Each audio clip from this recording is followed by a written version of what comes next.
So hello বন্ধুরা, আজকেও তোমাদের জন্য নিয়ে চলে আসলাম নতুন একটা ভিডিও নিয়ে। তো এই ভিডিওতে আমি তোমাদেরকে প্রথমে দেখিয়ে দিই, এগুলো ওই টবগুলোই কিন্তু আজকে আমি মাটি ভরে আরো কিছু জিনিস নিলাম, সেগুলো কিন্তু মাটি ভরে রেডি করে নিলাম। এখানে এগুলোতে কিন্তু আমি শসা গাছের চারা পুঁতবো। তো আগে ভিডিওতে তোমরা দেখতেই পারবে কিভাবে এ টু জেড আমি চারাগুলো পুঁতবো। প্রথমে এগুলো ভরে নিয়ে গিয়ে আমি চলে গেলাম ছাদের উপরে নিয়ে এগুলো এক জায়গায় করে ফেললাম।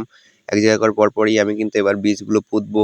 তো ফুল প্রসেস তোমাদেরকে আমি দেখাতে চলেছি, তোমরাও এগুলো দেখে তোমরাও বাড়িতে করতে পারবেন। তো এবার ভালোভাবে দেখো আমি কিভাবে বীজগুলো রোপণ করব এবং তার পরপরই মাটিগুলো কিভাবে ঢাকবো, সেগুলো এ টু জেড তোমরা কিন্তু ভালোভাবে দেখে নেবা, না হলে কিন্তু বীজ থেকে তার গাছ বের হতে নাও পারে। প্রথমে আমি আমার হাতে কিন্তু এগুলো ঢেলে নিলাম, তোমরা এগুলো দেখতে পাচ্ছ। ও, দেখার আগে কিন্তু মোবাইলটা পড়ে গেল, আমি আবার ঠিকঠাক করে তোমাদেরকে দেখাতে চলেছি। তো দেখো এগুলো আমার হাতে আছে শসার বীজ। এই বীজগুলো কিন্তু আমি বাজার থেকে কিনে নিয়ে এসেছি। বাজারে মাত্র 20 টাকার বীজ, 20 টাকা কিন্তু বেশ অনেক বীজ আমাকে দিয়েছে। তো তোমাদেরকে প্রথমে দেখিয়ে দিই কিভাবে বীজ রোপণ করা যাবে না। তো এইভাবে দেখো, এইভাবে কেউ কিন্তু বীজ পুঁতবেন না। এইভাবে পুঁতলে কিন্তু বীজ ভেঙে যাওয়ার চান্স থাকে এবং সেই বীজ থেকে কিন্তু গাছ বের হবে না। তো এইটা কিন্তু একদমই করা যাবে না। প্রথমে কিন্তু তোমরা আঙুল দিয়ে এভাবে ফুটো করে নেবা একটু মাটিটাকে, তারপরে একটা করে বীজ দুবা কিংবা দুটো করে, কারণ একটা বীজ হতেও পারে আবার নাও হতে পারে।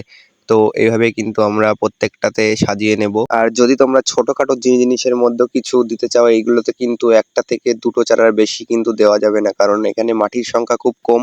তো এখানে একটা থেকে দুটো চারাই বেস্ট হবে। তোমাদেরকে এখানে আরো ক্লিয়ার ভাবে দেখিয়ে দিই, একটা মানে টপে আমি 5টা চারা পুঁতেছি। তার কারণ আছে, কারণ এই জিনিসগুলোকে আমাকে আরো ভালোভাবে ফুটো করে নিতে হবে। ফুটো করে নেওয়ার জন্য কিন্তু আমি একটা হাতুড়ি আর একটা পেরেক নিয়ে চলে আসলাম।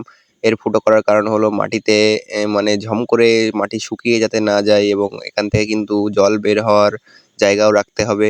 কারণ মাটিটা শুকিয়ে গেলেও সমস্যা, বেশি জল হয়ে গেলেও সমস্যা, ওখান থেকে জল বেরিয়ে যাওয়ার জন্য এটা আমার তৈরি করা হলো।